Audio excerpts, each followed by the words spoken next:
Hello and welcome to One Cool Thing, PC Mag's daily show where we show you one cool thing which we are testing out here in the PC Mag Labs.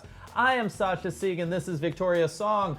It is Friday, let's find out if I remember that at the end of the show, because that is always a question on Fridays. If you are watching us live on Facebook, then please ask questions, make comments. We know about stuff. Ask us about stuff.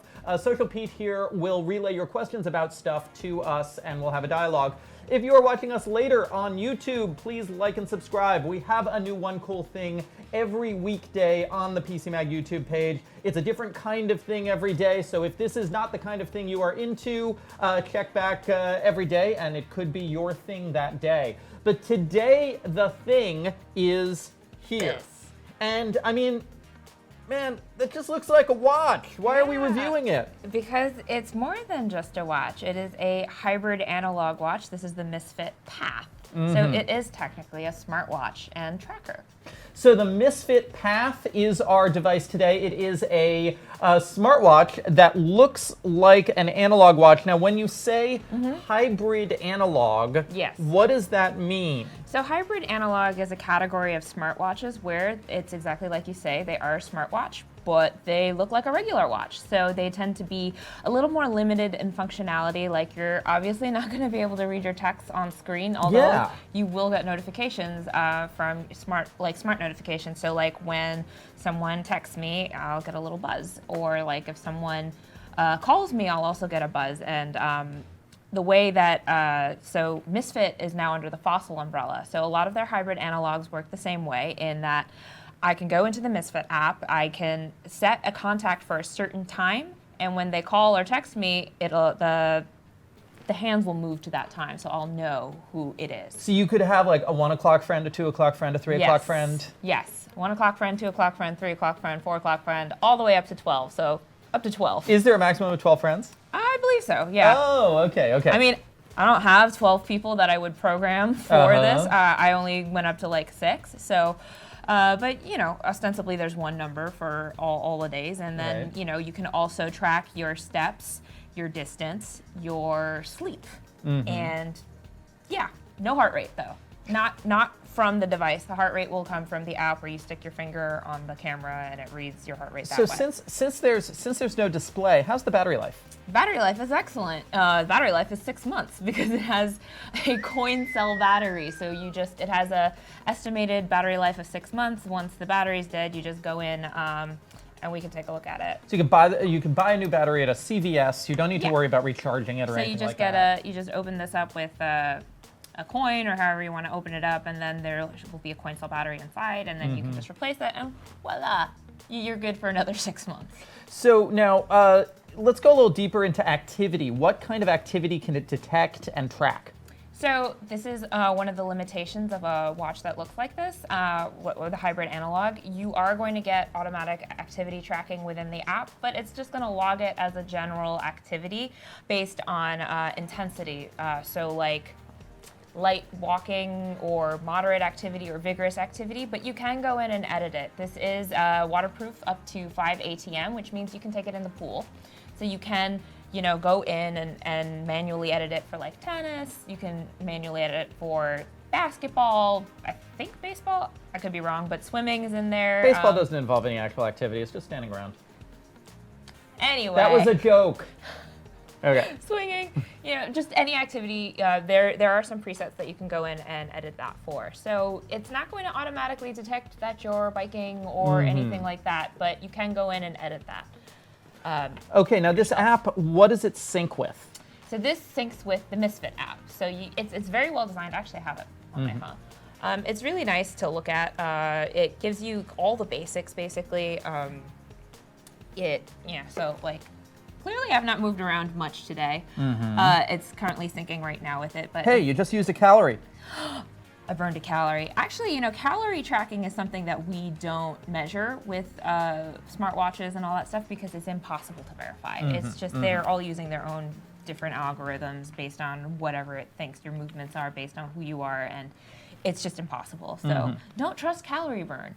It's a rough guide at that. So it'll assign you, your activities will give you a number of points throughout the day. basically. Oh, don't look at my weight. Mm-hmm.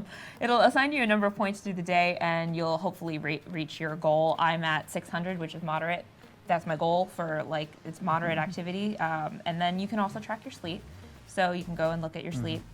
This is one thing that I found to be not wholly accurate, because I have insomnia and it says I had 8 hours of sleep. This is. But if you're just lying there with your eyes open, it thinks you're asleep. Yes. Right. You can go in and edit the information, but like this was a night where I got terrible sleep, 4 hours, 10 minutes, and I was awake according to my Fitbit Versa for 44 minutes that night, and this says only 3 minutes. So you're going to get a general look at your activity, but it's not going to be hyper specific. By the way, if you are interested in trends in Victoria's health, she wrote a great long-form feature for our digital edition last month, right? Yes, the cover last story. month about what wearing health wearables all the time does to your lifestyle, and hopefully Pete can link it here. It's a great read, thank you. there's unexpected outcomes. That's why I think it's a great read. It's not the answer, and I'm not going to give spoilers, but the answer to what you find out turns out not to be what you expected at the beginning.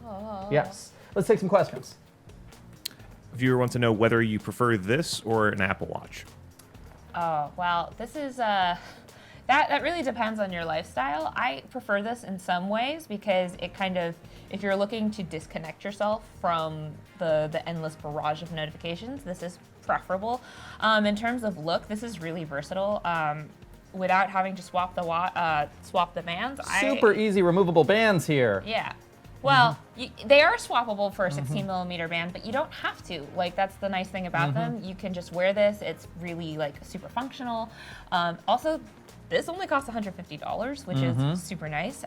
So I can wear this with a fancy dress. I can wear this with what I'm currently wearing, and it's gonna look super stylish no matter what. The Apple Watch, it's similar.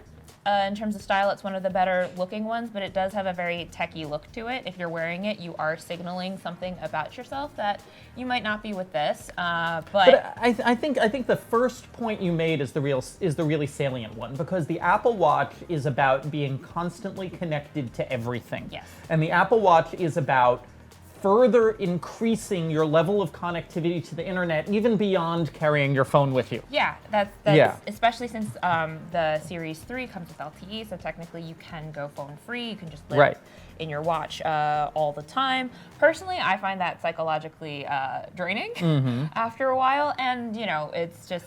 But if you want everything on there, if you want to read your texts, you want to reply to your texts, then the Apple Watch is better. But is there any GPS in here for runners? No, there is no GPS in there.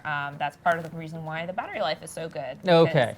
And it's part of the reason why the form factor can be so small, because this is something actually that looks really great for women. A lot of times when we have smartwatches, they're not always suited to petite wrists. Mine are not particularly petite, but I have friends who basically, they're like birds, and if you stick a smartwatch on them, their wrists will snap off. They look like they look like they're under house arrest, basically. Yeah, basically. I think I tested one, the LG Watch Sport, and I was like, wow, it just fell off my arm, thunk. And it's not necessarily the most comfortable thing to wear. This is pretty comfortable as long as you don't strap it too tight. And similarly, no Bluetooth music or any of that sort of stuff. No, you're not going to get any of that stuff. This is very basic tracking. You do get some. So Fossil likes to do this thing where they have programmable buttons.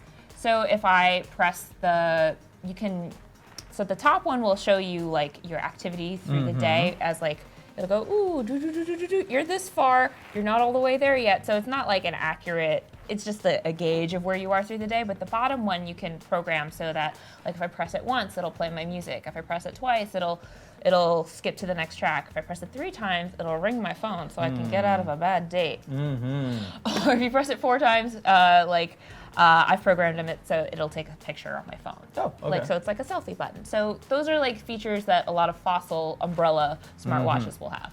Let's take another question.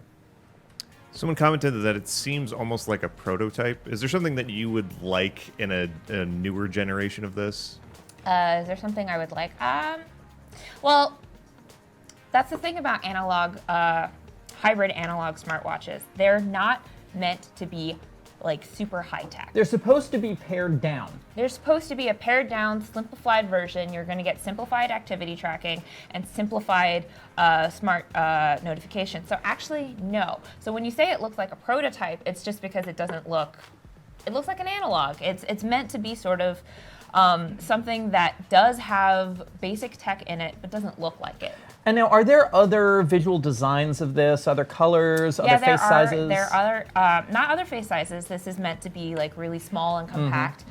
There are other colors. You can get a gold tone, you can get a rose tone, you can get the stainless steel with a gold tone. So this is really meant for like someone who wants a casual smartwatch, but doesn't want it to look like a sporty fitness tracker, but doesn't want all the crazy barrage of notifications and still wants it to look really nice. And there are a ton of people who want that. So what is our editor's choice right now in hybrid analog? I don't believe we have a hybrid analog category editor's choice. Our current editor's choice for smartwatches is the Fitbit Versa, which is a hybrid of its own because it's a hybrid smartwatch fitness tracker. But yeah, because this I would say is a really good choice if you just want a if you want something that'll give you a general picture. In terms of accuracy, we got so mixed results for the metrics, which is a reason why it got 3.5 and not a 4. So, yeah. Okay, any more questions out there?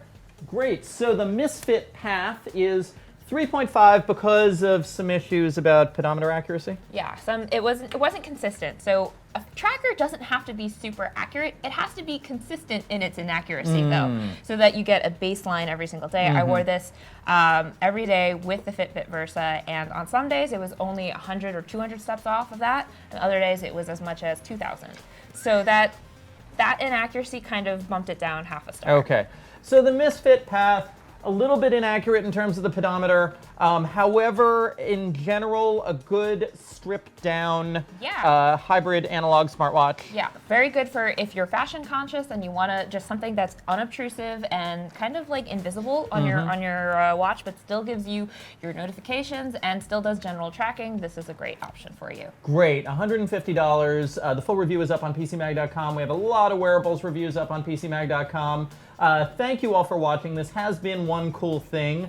I did successfully remember to the end of the show that it is Friday, so we will be back. This is Friday the 13th. Ooh. Well, if we survive, then we will be back on Monday at 10 a.m. Eastern with another cool thing.